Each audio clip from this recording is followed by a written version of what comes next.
Si tu galères en informatique, en prépa ECG, que tu penses que le Python, c'est pas fait pour toi et que tu peux le négliger pour les concours, bah, je t'arrête tout de suite et je vais essayer de te prouver le contraire aujourd'hui en te donnant des méthodes, mais aussi des ressources pour travailler cette sous-matière qui est souvent délaissée par les candidats, alors qu'elle est très très rentable et elle peut te faire gagner beaucoup de points et même peut-être sauver ton épreuve de maths. Salut, moi c'est Pablo, je suis rentré à l'EDEC cette année après avoir eu 20 sur 20 à toutes les épreuves de maths des concours. Et sur cette chaîne, on parle de prépa, d'école de commerce. Je te donne des conseils, des astuces pour que ta prépa se passe au mieux. Mais avant ça, sache que si tu galères en maths, en prépa, que tu veux améliorer tes notes significativement afin d'atteindre minimum le top 5 des écoles de commerce, alors prépa chez toi, c'est peut-être quelque chose qui est fait pour toi. Donc je t'explique, c'est une plateforme en ligne hyper bien organisée où tu retrouves des synthèses de cours, des flashcards pour réviser sur Anki, des plannings de révision, mais aussi plus de 100 heures de correction vidéo d'annales du top 5 et du top 3.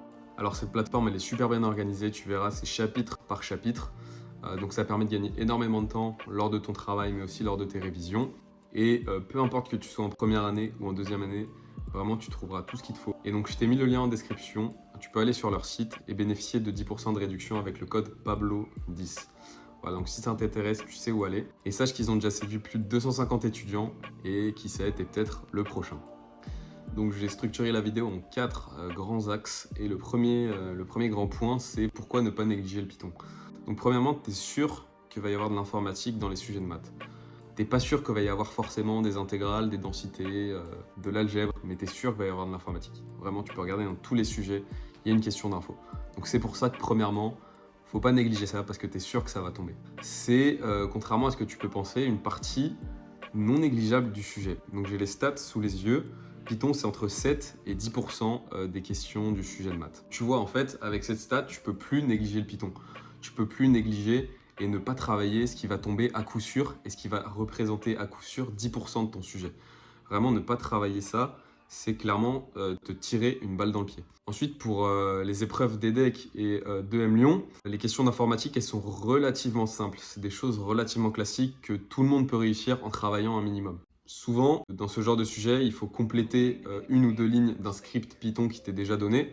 Donc ici, l'enjeu, c'est de comprendre le script qu'on te donne, essayer d'analyser ligne par ligne quels sont les effets de chaque ligne sur le programme, ou tu dois aussi parfois créer une fonction, une somme, calculer une espérance, une variable aléatoire. Donc par exemple, la question 3B de l'exercice 2 des DEC 2024, c'était ça. Le ratio temps passé sur la question, point gagné est très élevé. En fait, c'est des points gagnés ultra rapidement puisque le Python, sur les questions classiques, ça va super vite. Et enfin, pourquoi ne pas le négliger? Parce que négliger le Python, ça va forcément te conduire à sauter les questions Python et à ne pas les aborder. Et ça, c'est moyen. C'est-à-dire quand un correcteur il corrige ta copie et il voit que tu n'as absolument pas touché à l'informatique, ça renvoie une mauvaise image de ta copie. Et donc, il peut te mettre une moins bonne note au final. Donc, maintenant que tu sais que Python, c'est quelque chose qu'il ne faut pas négliger, tu dois sûrement te demander comment le travailler intelligemment. Donc en fait, en prépa ECG, en informatique, il faut savoir faire globalement deux choses. Donc premièrement, tu dois comprendre un script qu'on te met sous le nez. Donc ça arrive parfois dans certains sujets. Il y a une question Python, c'est on te balance une fonction, un programme, et il faut que tu expliques ce que le programme renvoie. Il faut réussir à comprendre ce que chaque ligne fait, quels sont les effets de chaque ligne pour au final expliquer le script. Donc ça, c'est la première chose. Et la deuxième chose, c'est de traduire en informatique, traduire sous forme d'un programme des outils mathématiques. Par exemple, écrire une somme, écrire un programme qui renvoie la somme des cas de 1 à n par exemple. Ou écrire un programme qui renvoie l'espérance d'une variable aléatoire. Ou un programme qui code une variable aléatoire. Donc voilà, c'est ces deux choses qu'il faut en gros savoir faire. Donc le problème, c'est que toi comme moi, puisque j'ai passé les concours l'année dernière, on part avec un handicap.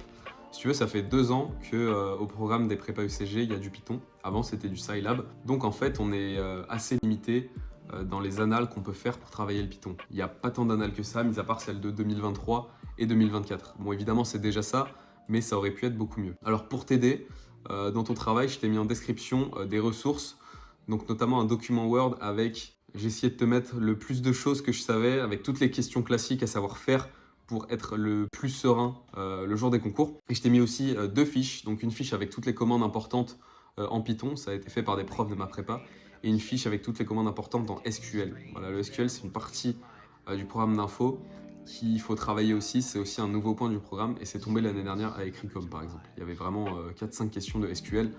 Donc vraiment, si tu l'avais pas travaillé, c'était un peu la sauce pour toi. Et enfin, pour travailler l'informatique, il te faut un logiciel de programmation. Donc il y a plein de logiciels gratuits. Moi, j'utilisais Spider. Donc voilà, j'utilisais ça pour tester les scripts que je faisais en exercice pour voir si ça renvoyait bien ce que je voulais et que mon script était valide, tout simplement. Ensuite, comment moi j'ai fait pour travailler le Python en prépa. Donc j'y passais pas des heures par semaine, c'est-à-dire que c'était un peu noyé dans tout le travail que je faisais en maths. Puisque j'avais la chance en deuxième année d'avoir un prof qui mettait beaucoup de questions d'informatique dans ses TD. Et en fait, ce qu'il faisait lui, et que tu peux faire aussi, c'est il traduisait sur ChatGPT les questions les questions d'informatique sur les annales précédentes en Scilab. Il demandait à ChatGPT de les traduire en Python. Voilà, donc ça c'est un petit hack pour augmenter tes ressources pour travailler, c'est de demander à ChatGPT de traduire du Scilab au Python pour pouvoir résoudre en Python et non en Scilab. Donc voilà, des TD ou bien même des livres. J'avais des livres, j'ai fait une vidéo sur les ressources de maths, mais dans le livre Orange par exemple, il y avait une partie informatique à la fin avec des compléments de cours et des exercices aussi pour travailler. Et pour mémoriser les commandes importantes, j'utilisais Anki, tout simplement. J'avais des flashcards pour travailler ça. Je le faisais peut-être 1 à 2 fois par semaine pour vraiment que ça soit ancré dans ma tête. T'inquiète pas, je te mets mon deck Anki d'informatique en description pour que toi aussi tu puisses travailler comme ça. Et enfin, pour bien terminer cette vidéo, est-ce que finalement ça m'a servi pour les concours, le Python et l'informatique? Est-ce que ça m'a servi de l'avoir travaillé? Alors globalement oui, pour les épreuves du top 5, donc EDEC et EM Lyon, où les questions d'informatique, comme je t'ai dit, elles sont assez simples et assez classiques. Donc si tu veux les stats, j'ai réussi les 4 questions d'informatique proposées à EM Lyon, et j'en ai réussi 3 sur 4 à l'EDEC, parce que j'ai fait une petite erreur dans un script. C'est déjà ça, puisque ça représentait 7 à 8% du sujet. Donc c'était assuré 7 à 8% du sujet rapidement. Après, concernant maths 1 et maths 2, donc à maths 1, j'ai réussi un tiers des questions Python, une seule sur les 3 qu'il y avait. Et à maths 2, 2 sur 5. Voilà. Mais j'ai envie de te dire, c'est toujours ça. Les questions d'informatique dans ces sujets-là, elles sont souvent beaucoup plus dures et beaucoup plus abstraites. Donc vraiment, en réussir 1 ou 2 sur 4 ou 5, c'est déjà ça. Ça te fait des points.